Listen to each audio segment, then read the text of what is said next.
Bandsplainer, the podcast where we explain bands. I'm Olivia Ladd, a music journalist in Nashville, and I'm really curious about retro and cult bands and the history behind their music. Every time I'm out with friends, we end up talking about bands that we love, sharing personal anecdotes and facts, and talking about why we like their music so much. So I decided to record these conversations and create a space where we can go in depth and share with other people who love music. On this show, I pick a band with a cult following and have a guest from the music scene here in Nashville hop on to delve into the history surrounding that band. We go into their discography and give context about not only the music, but also the art, politics, influences, and different forms of media surrounding these artists, in turn giving you a better understanding about their art. I hope this podcast helps someone find their new favorite band or helps someone learn something new about a band they've always loved. You can follow @Bandsplainer on Twitter to keep up with new episodes, and you can always find more episodes on olivialadd.com. Thanks for listening.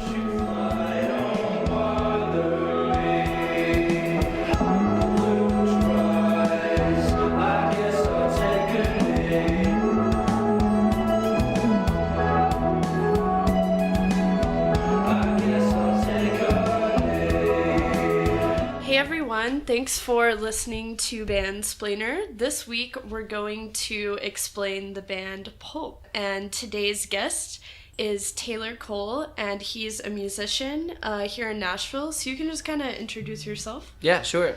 My name's Taylor. I'm in a couple bands here in town. Tayls, which is my project I sing for and do all the crazy shit on stage. And then I also play drums for Creature Comfort, which are my hometown buddies from Tullahoma, Tennessee, and we've been friends for almost our whole lives. So that's kind of our thing. I also do booking and talent buying for the East Room here in Nashville, Tennessee. So yeah, music has ended up being my whole life. Yeah, and so Taylor, we talked about him being on the podcast, and he lists out a lot of like Brit-pop bands, so I thought Pulp would be a great place to start for us to discuss. And so if you are unfamiliar with Pulp, it's they're a Brit-pop band. I guess it's their defining genre, what they came to be. In the 90s, they ended up kind of getting famous in the US. What's really interesting, I think, about Pulp is that, most bands have their, iconic record. There's every band's, Dark Side kind of thing. And they have Different Class, which is, considered the best Brit-pop record to most critics. But they have a lot of records before that. They've been putting out music since 1983. And, so it's just interesting how they put a lot of a lot of, I don't know, just been doing it for a long time until it finally hit. So it's they were a band for 17 years, I guess, until Different Class came out. So what's wild. Interesting, it's crazy that they kind of didn't reach commercial height until then, because you look back, especially at their first three, which is It and Freaks and Separations, and you kind of see the seeds, the roots of their sound on Different Class, or His and Hers and everything that came out after that. And each record is so unique. I guess starting with it's kind of come to be an indie pop kind of favorite. I mean, people who are really big fans of Pulp obviously are probably really familiar with the first part, but as far as when they became a Brit-pop band, that was Different Class, which was not until 95. As far as it goes, you have that kind of Morrissey vocals almost. I thought it sounded a little bit more like Jim Morrison. There's definitely very that haunting. But before we get totally into the records, I feel like maybe we should introduce Pulp a little bit. Something I really like about the Britpop scene, or at least what I've come to really like, is that they were working class individuals singing about dreaming. Their dreams of being huge rock stars and stuff like that they just couldn't obtain, and they did eventually. But the songs started off like that. Particularly with Pulp, when you watch that documentary. Do you remember the name of it? It's Pulp, a movie about supermarkets. And yes, and something like that. But it's really great how they point out he used to just work as selling fish. in Yeah, Sheffield. yeah. And I still imagine him just walking by and working at whatever factory. I don't know. Just that's where he comes from. And the whole band does too. Yeah, They come it's from the whole balance of ordinary with these artsy aspirations and these aspirations of fame and big time. I mean, yeah, which when you get to songs like Common People, their biggest hit, it's all about that. And that's what the documentary is about too. They're interviewing all these common people, and there's even a fan there that's I like Pulp because they sing about single moms, and I'm a single mom, and so it's super relatable genre. Yeah. And then it gets into these really expansive experimentation with sound, and I think that's what makes it so great. It's accessible. Oh, yeah. Their guitar player is especially when you look at the first 3 records, it kind of has this Talking Heads television type vibe to their guitar style and tone specifically. Yeah. And then it gets a little bit more drawn out when you introduce shoegaze and everything like that in the early 90s. I feel they kind of countered each other in a little way, especially Brit-pop took on that huge tone of the shoegaze movement. It kind of they really started off with are they gonna branch into new wave, what are they gonna kind of do, and each album is to me almost a trial and error. There's some really great songs, and then some songs where you can see they weren't really sure of their sound, especially and, on Freaks. Oh yeah, Freaks is so weird. It's almost an Ian Curtis sound. He's trying to be Joy Division or something. I think he's trying to be sexier. The thing about Jarvis Cocker that I really love, I was watching this interview while I was going to bed last night to get ready for today, and I found it interesting, something that really sits home with me, just absolutely says what I do here in Nashville, what I'm trying to do as an artist myself. Is when he says that when you decide to be an artist or a singer or whatever, you decide upon a suit to wear, and you always wear it. You don't go out wearing flip-flops and shorts. You always have it on, no matter what that looks like to you. You are not probably your total self, until you go to bed, and that's it. And and I'm wow, that's absolutely what I think too. I'm in my mind, I would divide myself into 2 separate people. There was me before I decided to, be an artist, with Tayls and everything. And then there's me before that, Yeah, definitely. 2 different people. So I think that maybe he was coming into his own around Freaks on that. Because he has this, snaky, tall, lanky, sexy man thing vibe. He looks like an S when he dances, And that's what he came to, now there's this, cult following, especially in the UK, and, women fawn over Jarvis Cocker. Yeah. And has this sexual, empowering, Huge. stage presence. And in the beginning, you can tell he wasn't quite there, but he wanted that. He was striving towards it. And so it's cool when they kind of not really took a hiatus, but before the 90s when Separations came out and stuff, he really came into that sexual being, that just an artist, a persona. He really it took him so much time to create it, and he really did. He really nailed it eventually. I agree. I love watching him too, just those music videos and everything. He's so capturing. I don't know, it's you can't look away. It's a really interesting just human. And then that when he made his solo records so much later, it's he he already had the persona, the stage presence, all that, and he's now I can do whatever I want with it, and really took it to an even farther level, which is cool to just see his evolution. It's really cool.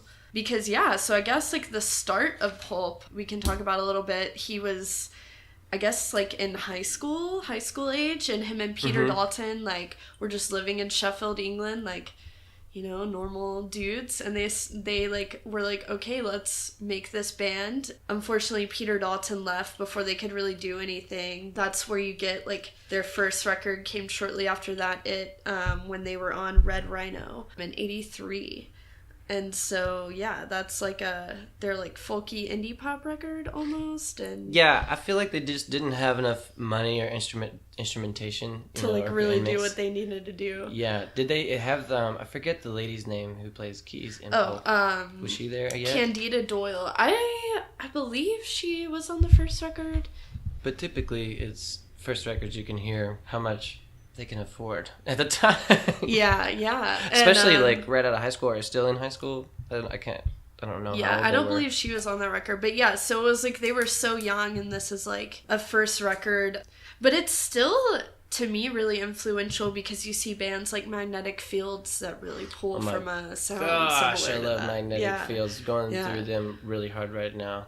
Nice. But because another it's podcast. even that honestly should be its own because you have stuff like 69 Love Songs where they try to do every song a different genre, and a lot of those like literally sound like a song off of it. So I don't know, it kind of goes to show that like Pulp is influential even in their like earlier stuff when they were still discovering who they were. Yeah, and then Freaks, you have 4 years later, comes out, I believe, also on Red. What was cool about Freaks is that, like, this is like a themed record. 10 stories about power, claustrophobia, suffocation, and holding hands. Yeah, Freaks awesome. is a very, it's almost like a, I don't know, Well, like, very theme tied to that, like, theme the whole time. what I like most about Pulp, I thought was interesting, or at least Jarvis Cocker's, his, like, yearning for women, and, like, his whole, like, it's that classic story of nerdy kid in high school wanting the hot cheerleader type thing, and her not going for it because they were different class type people. Yeah. And that's kind of always been a theme throughout.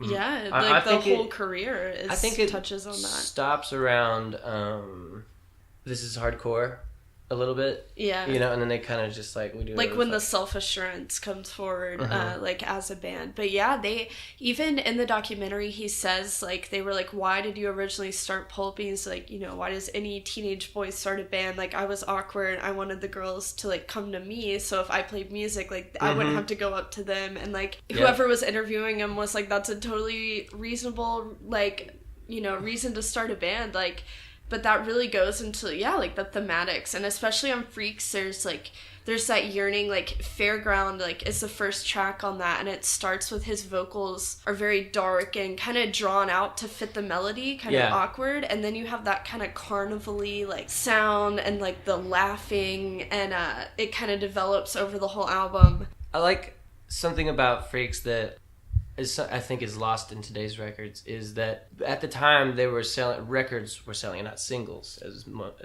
most. So like you can start off your record with something like that and then get into the meat of it, you know, or instead of like now I feel like you got to get people's attention right off the gate and just be the whole thing has to be right up in your face the whole time. That's true because you have to sell like each song as well as the album. It has to be like each track should be able to stand alone. And here you see, like, maybe it's not necessarily a concept album, but it is, like, the strong theme that's, like, all the way through to the closing track is They Suffocate at Night is this super weird, like, dark, and, you know, the songs get longer as the album goes. And I like Master of the Universe, and I thought that was a cool, like, title for the theme of this record, and the idea of his character that he's created, you know, like maybe sometimes you think you're the master of the universe, you know, I think we've all been there. Like, and it kind of to me like has tones from like The Fall, which like I feel like so many bands pulled from The Fall. It's almost like they kind of did The Fall as well, as they did themselves on this one. And so after that, Separations, they were like, I guess they recorded it in 89 and 90 or 90 and 91, and came out in 92? Yeah, so it didn't come out until 92 when they signed to Gift Records, which is like their first mainstream label, kind of. Separations is a really weird, it's a gem, I think. It's a really weird record. It's kind of I think it's kind of like a standalone record, you know? Like you kind of almost don't. For me, you could totally just skip from Freaks to His and Hers, and then into different class, you know, and keep that one to the side. I don't know. Separations is one I'm not totally as familiar with. Yeah, Separations, this is actually, I think, the first album I heard by them, strangely enough, and I really liked, like, Death 2, and to me, this album is really more, like, A-side and B-side, because the first, like, Love is Blind through Down by the River, like, the first 5 tracks are very unsure, they're very, like, weird sounding, and then you get to Countdown and, like, My Legendary Girlfriend, which were the 2 singles, which kind of gave them their first, like, critical acclaim, like a little bit of, you know, peak into commercial success, and then into Death 2 and like all these songs, and it's like a really solid record, but really only in the second half. But I really like Separations. It's a weird one, but it kind of solidified their sound a bit more because they do reach toward, as far as Jarvis Cocker's like vocals on this one, I feel like he's kind of moving toward like who he becomes to be in their commercial success. He gets out of that like you said, like that Jim Morrissey Joy Division thing. He kind of like, okay, I'm gonna do my own. He like finds his own like vocal style, which is really nice. It's not like, him imitating. It, you know, like, I don't know how. In my mind, he kind of just like bottles up his voice and throws it out, like woo. You know, it kind of just goes up and down between the scale wherever he wants it to. Yeah. In a short period of time. It's weird. I don't know.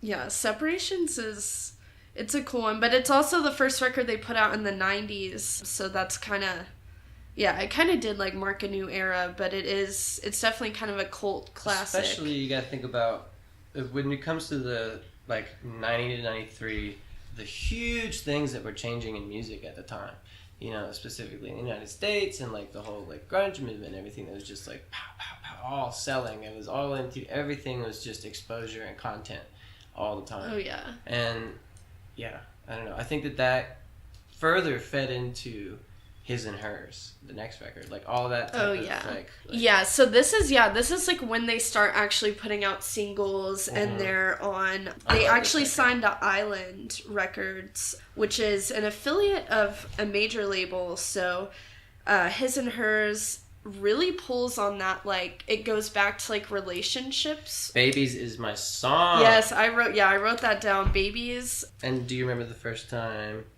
Obviously, that one's also a really great song. Babies is such a classic. That's just like a great orchestrated piece. Like that song itself is such a great like single, and that's one of the other like first songs I heard by Pulp when I really was getting into them that like stood out to me. Me too, especially the music video for that. That's like, they do have like a twang in Babies, and like it moves toward the Brit-pop like kind of disco, kind of taking points from the disco sound, combining it with like the twang and moving towards like the Brit-pop sound that they have. But His and Hers, it's like pulls on nostalgia and relationships, interpersonal, and all these things. And so, what do you think Babies is about? I kind of think, I can't decide if it's a song about him waiting in this girl's like closet and then seeing her with another guy in that closet, or if maybe it's I don't know. That's just what I think it's about. I guess. Yeah. To me, like what makes good pop music is like as clear and direct as possible, like lyricism. Like a lot of it is like simplicity, and so he like His and Hers. You really kind of see that, like it's these maybe tangled meanings and like deeper thematic stuff that isn't as like not corny, but kind of, you know, like trying to like in freaks and stuff. Well, like for instance, Babies, the chorus is I want to give you children, I want you to be my girlfriend, oh yeah. I mean, it's so simple and so stark, but the way he's created his character, you know, he's like doing that like snaky movement thing on stage. He's like, I want to give you children, you could be my girlfriend, and then it works. And that's like, and so His and Hers is a huge step towards their commercial success. They put out all these singles from that one, and then you get to Different Class, which is, you know, if you ask like most people who listen to Pulp, this is their defining album. This is like a lot of people's favorite. And it just is so good. It's just, this is like a great album. This is one of those like literally a perfect album. Like it's just produced so well. It starts out with like misshapes, so you get the theme right off the bat, talking about class division, and like especially in the UK at this time, which 20 years later is like still accurate. Like it's still an accurate commentary on like class at that time and things that are happening around the world. And then you go into Common People, which becomes their biggest single, and like Disco 2000. That's my favorite. I think that's probably my favorite Pulp song is Disco 2000. Yeah, Disco 2000 is very honest and raw song about being a young man. You know, like, you know, he's the part where he talks about like watching like I guess in my mind this song's about being best friends with a young girl and growing up with her, and then deciding he's in love with her, and she you know, just like in Common People, is not interested because she's like more popular and stuff. And like, I don't know, just him dealing with it. And it's like cool. This album to me is so cohesive. Like each track you could listen to alone, they're all great songs, but so cohesive without being kind of like generic or like homogenized kind of sound. Like it all sounds the same in a good way. And it's cool because he wrote 8 of the 12 songs in a 2-day period. Like he wrote all of them like in 48 hours. No way, really? Yeah. And I learned that while I was doing some research for this, and it makes sense. Like, it makes so much sense that he really, like, he stuck to that theme and did it all in such a short time period that it's, like, it just flows so well. It's, like, such a beautiful album. Sorted was, I guess, a single. And it was, like, about rave culture, like, about him, like, looking, he's at this rave, and he's standing there in a field with all these people, and he's like, you know, what the hell am I doing? Like, I don't want to be here. And they actually got in trouble for that one, because I guess when they put it out as either a single or, like, in the actual vinyl record, there was, like, an inlay that had, like, a DIY, like, how to make, like, an amphetamine wrap to, like, hide your drugs in. What? Yeah, and so there was, like, all these, there was, like, kind of outrage about that. Good. Yeah, so that was kind of the beginning of them, like, being, like, scandalous. Yeah, so they got in trouble for that, and then Jarvis Cocker had to come out and be like, it's not about drugs, like, we don't condone drugs, it's just, like, a funny thing, like, even though it never said the word cocaine or something on it, that's also when he was getting into cocaine, like, a lot of these bands, for this podcast I've done research about, it, like, there's always a point in the career where it's, like, heavy drug usage, like, on the Wikipedia or something, every and I'm time. Like, yeah, so I thought that was funny, money though. To be able to afford it. Yeah, yeah, and then they get a little cocky. But yeah, this record is so great. Underwear is also like a fan favorite, and I love that song. Like that's like a roll your windows down, like jam out song. Like such a great song. Oh my god. Yeah. But yeah, so Common People, if you haven't heard that exact single, that's obviously Essential, that's like their biggest one. So I kind of have the lyrics pulled up here. So the first lyrics are, she came from Greece, she had a thirst for knowledge, she studied sculpture at St. Martin's College, and that's where I caught her eye, she told me that her dad was loaded. So this is like a song about meeting a rich girl, and she says, I want to live like common people, I want to do what common people do, I want to sleep with common people, and what it's really about, though, is that she doesn't have to be a common person, that because of her privilege and her class in society in the UK at this time, but could really be transferable to any time period, is like that she can get taken out of it. She doesn't have to be a common person, so it's fun for her. So to me, the lyrics that really pull back in that theme are, she didn't understand, she just smiled and held my hand, rent a flat above a shop, cut your hair and get a job, smoke some bags and play some pool, pretend you never went to school, but still you'll never get it right, because when you're laid in bed at night watching roaches climb the wall, if you called your dad, he could stop it all. So it's almost like her being like, oh, like, I want to go to the supermarket, I want to go to these dirty clubs, but like at the end of the day, she goes home and she doesn't have to shop at supermarkets, like, you know, or like be in these dirty pubs in Sheffield or wherever. So yeah, it just shows like really the emotional intelligence as well was on this record. Like when they pull into class and relationships and combine all those themes they work toward up and to just this his point. Beautiful use of the English language. Yeah, just the way he combines words is incredible. He's a great songwriter. Yeah, just reading that little spot while you were reading it was like, oh my gosh, that in itself right there. And that's again poem. Like the straightforward lyrics that are still so poetic, like that's just something really wonderful that I've really enjoyed about the Nashville community lately, is that I feel like the music is starting to reflect like our own lives, and how I think that is similarly, now that this has become like the next huge hub for music and stuff like that, that we're starting to see an influx of new music and musicians and everybody moving here, that it just like when they were, you know, Brit-pop was building, it's like we're now taking what we've grown up listening to and, you know, including Pulp or whatever, you know, and making it into something new similar. I don't know. I just find similarities in the two. Yeah, it's definitely there's a lot more. I feel like just outright like relatable pieces of work happening, and it's a lot of like a lot of bands are pulling influence from stuff like as millennials we like grew up listening to or discovered when we were in college, or like Pulp is a band I discovered doing college radio. Like I found it on a shelf and like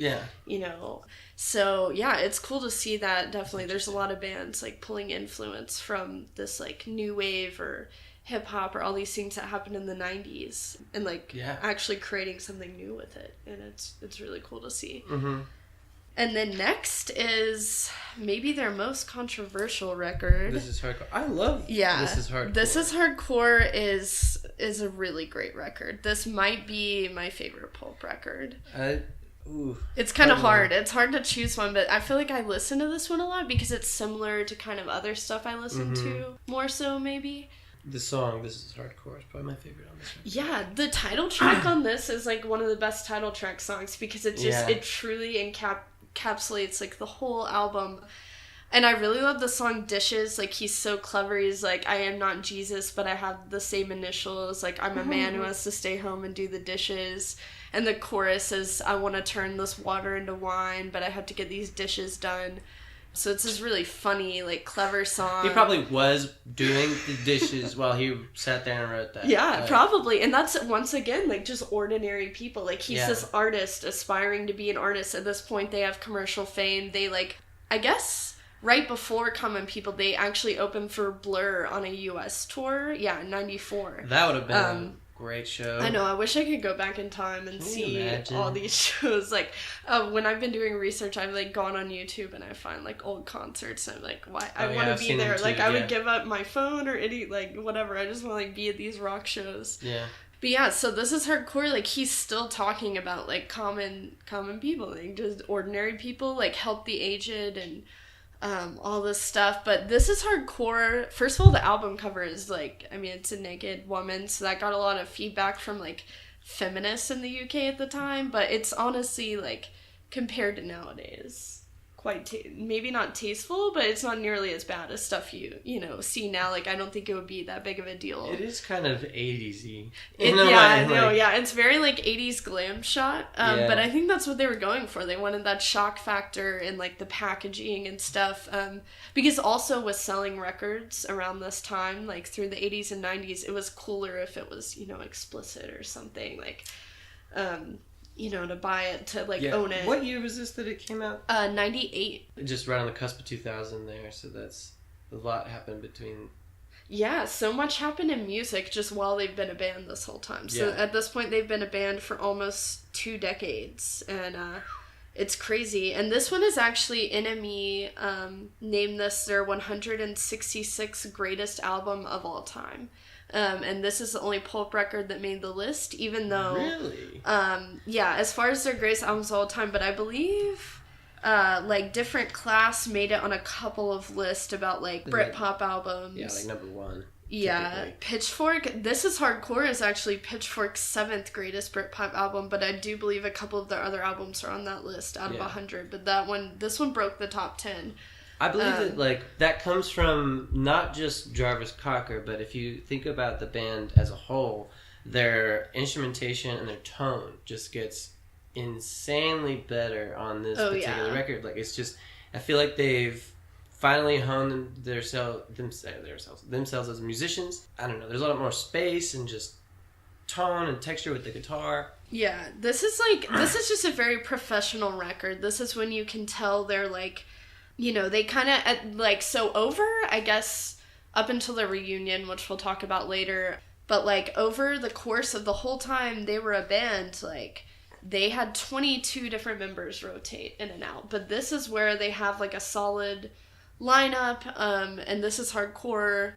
Yeah, the senior left the band right before this record, but other than that, they have this really, like, I don't know, it's just such a strong record. They go back into, like, the darker lyrical topics, but they do it so well, and it's still, like, just a great, Brit-pop, like, it's a great pop album. Well, it's interesting what I think Brit-pop does is it challenges what you consider pop music. It's not Britney Spears, whatever.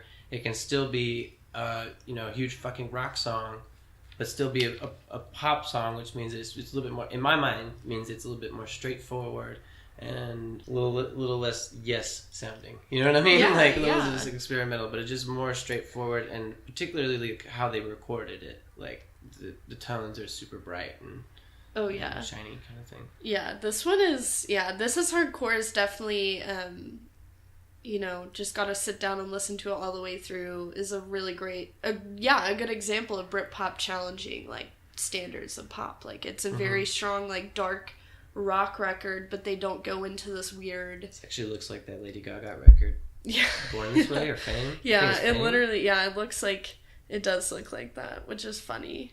I wonder if that's a nod to, like, in art history. A lot of iconic art pieces are just nods to previous art. Mona Lisa wasn't the first portrait. It was based on something else. So like, when I look at like the naked woman with the red sheet, I remember in art history classes in college that was kind of like a theme of sexuality and like like the sheets are ruffled, like was she just which I think is part of it. They wanted this overt, like they pull, like we had talked about before, just all these themes that throughout the past 2 decades of their work. They're like, we want this one to be outright like sexual and have these like dark tones. And this is like, I think the first record were really like drugs and fame, or like these things like really came into their music because they had never experienced that before. They were on them. yeah. So they were like, this is their first time being famous. So they have these songs that are outright about like being a famous person. And so it's definitely a big turn for the band. But this one, this is like, they got it right. So right. And then after this, I have not listened to We Love Life that much. Yeah. It came out in 2001. It's their last like studio record. And I don't know, I don't like it. I don't not like it, but it's just kind of, they were fading out as a band. They were all breaking up, and you can tell. It's like a lot of bands have they have a song called Bad Cover Version. You know what I mean? Like, I just think that they just started giving less of a shit. And... I think this is an album where they kind of quit caring. Obviously, they were breaking up as a band. I mean, Weeds and Weeds 2 is a cool thing. I like that they continue doing the like 2-part songs and stuff there. That's something that's, I feel like, lost in current music. Just I miss the whole idea of a whole record.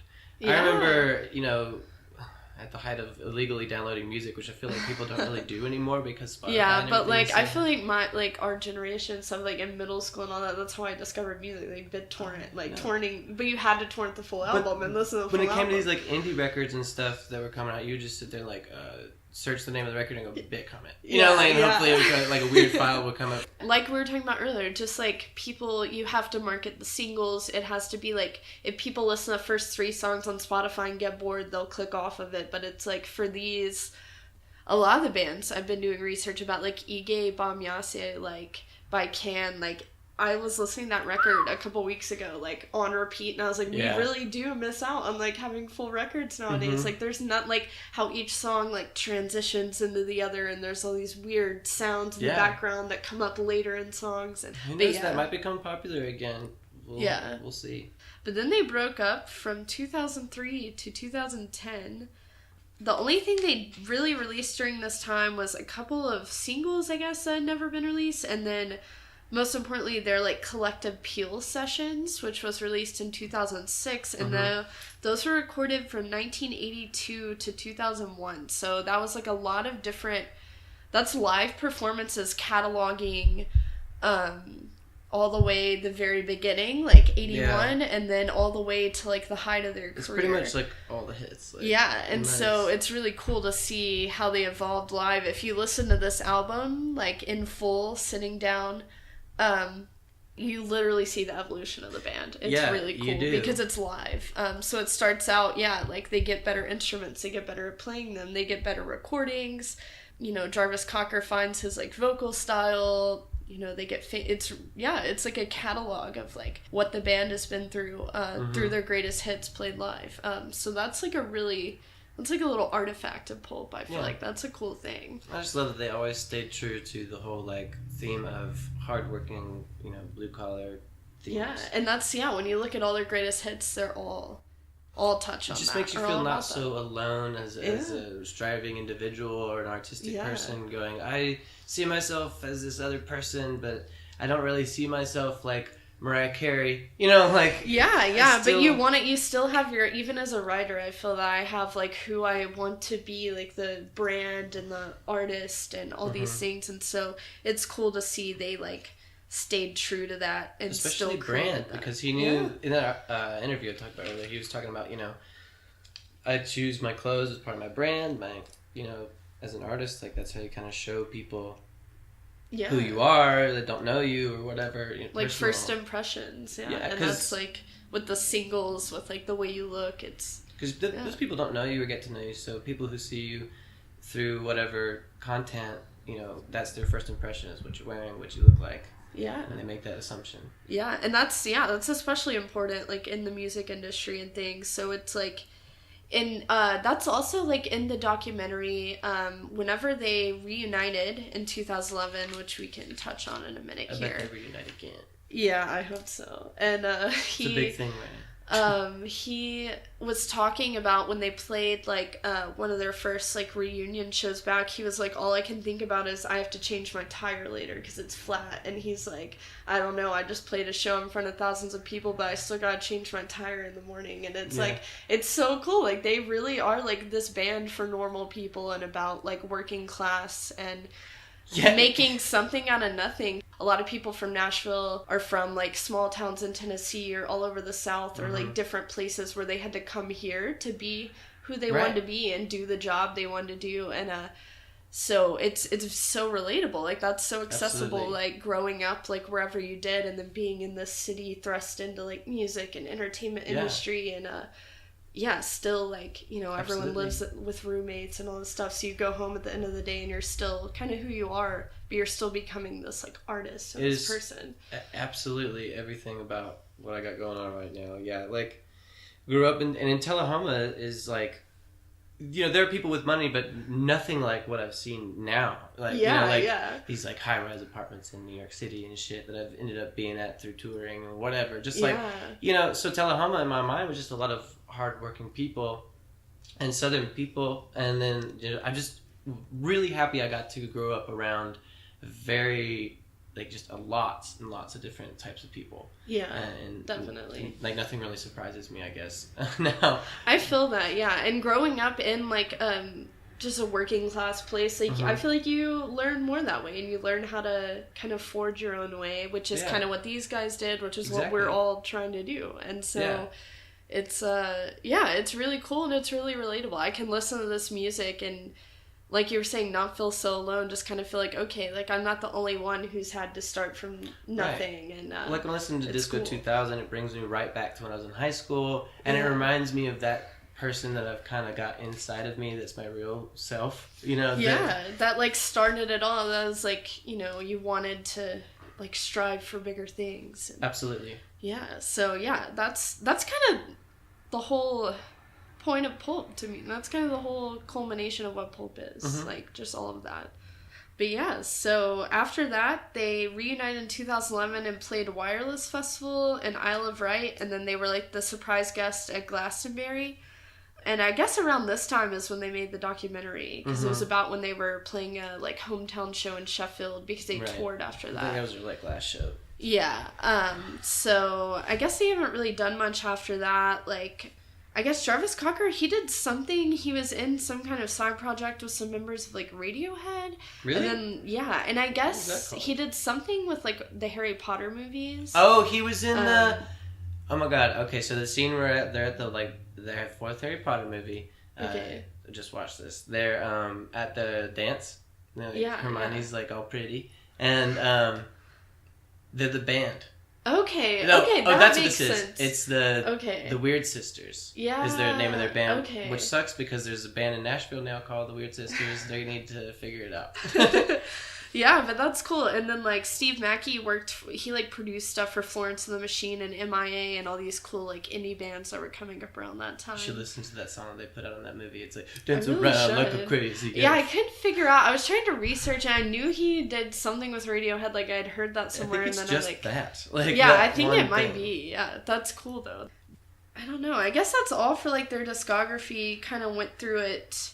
And then Jarvis, in like 2006 and 2009, he released solo records, which we kind of touched on earlier. I haven't checked on them too much, but I'm about to now in the next coming weeks. Yeah, I feel like I'm not as well versed in those, but they are cool records. Like they kind of have that like this is hardcore sound, very like outright clean songwriting and really very a lot more stripped down.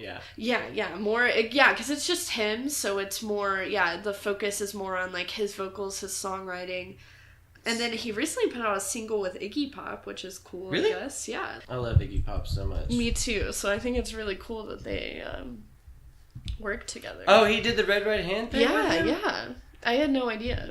He's obviously still out there doing stuff, which is I like that Iggy Pop cool. likes Jarvis Cock. You know, me too. That makes me glad that they're friends. So now Pulp, like, even though they're not really, I guess, a band right now, they still have this legacy. They've influenced so many bands, and I feel like now, like, retrospectively, they're, like, looked back on as, this, like, Brit-pop band, and Jarvis Cocker is, like, this great example of a frontman. Like, his live performances are always consistent. Oh, man, yeah. And it's kind of like stuff like in 1996 at the Brit Awards, Michael Jackson was performing Earth Song, and he, like, jumped on stage and, like, started making fun of how he was dancing and stuff. And so stuff like that just still rings true to, like, kind of who he is, even in interviews you read from, like, the past year or so. Like, he's like, I just, like, was a little bit exhausted with all these, like, famous people, like, pretending they're, like, Jesus, and, once again, like, he's like, I'm just, like, an ordinary guy making music. I thought it'd be funny to make fun of him. And so, just stuff like that. Like, they've always just been consistently, like, remembering their roots and kind of making better art, like, out of where they came from. That's Pulp, the band, and you should listen to their records, watch their documentary, and it's a great intro to other Brit-pop. Totally. Yeah. It'll get you into Oasis. Yeah, so thanks for listening to Bandsplainer, our episode about Pulp, and we hope you enjoy.